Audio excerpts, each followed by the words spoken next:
There's no brain. Thank you, sir. You may examine.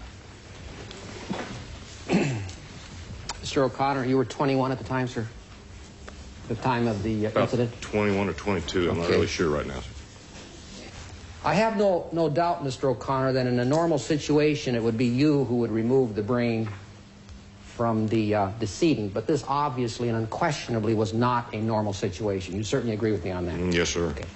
Is it possible then that the autopsy surgeons would have done this, as opposed to you, in this situation, since it was so unusual?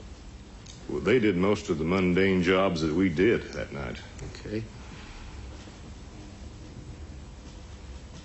But they did not remove the brain from the body? There was no brain to be removed. The official autopsy report in this case, Mr. O'Connor, dated November the 22nd, 1963, states on page 4, the brain is removed and preserved for further study following formalin fixation. Also, from the surface of the disrupted right cerebral cortex, 2 small, irregularly shaped fragments of metal are recovered. These measure 7 by 2 millimeters and 3 by 1 millimeter. These are placed in the custody of agents Francis X. O'Neill, Jr. and James W. Siebert of the Federal Bureau of Investigation, who executed a receipt therefor. Now, Mr. O'Connor, 3 surgeons signed their name to this autopsy report. Are you saying that none of these things happened? Not to my knowledge, they didn't. Okay. Now, in 1978, you were interviewed by the House Select Committee on Assassinations. Is that correct? That's correct. And this was a 1.5-hour interview.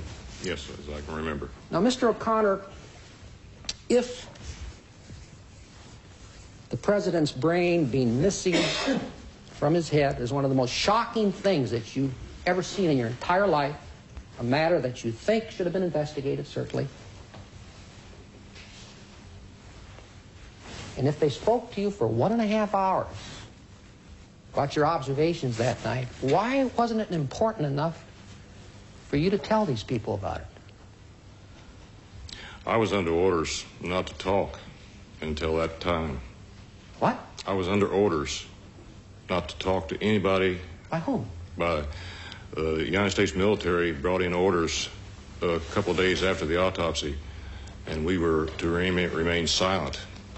But you talked to them for 1.5 hours. You told them all types of things in that document. I received permission from the Select Committee on Assassinations to talk to the Secretary of Navy and Secretary of Defense. Paul, when I first asked you this question over the phone, did you tell me the reason I never told them is they never asked me? Well, they didn't ask me. And that's why you didn't tell them? Yes. So in other words, Mr. O'Connor, even though this is one of the most shocking things that you've ever seen, and you're going to remember it to the day you die, and you feel this matter should have been investigated, if those investigators from the House Select Committee didn't ask you the magic question, by golly, you're not about to tell them it. Is that correct? No, sir. I only answered what I was asked, and that was it. I see. Elaborate. Thank you. No further questions. Fine. Thank you, Mr. O'Connor. You may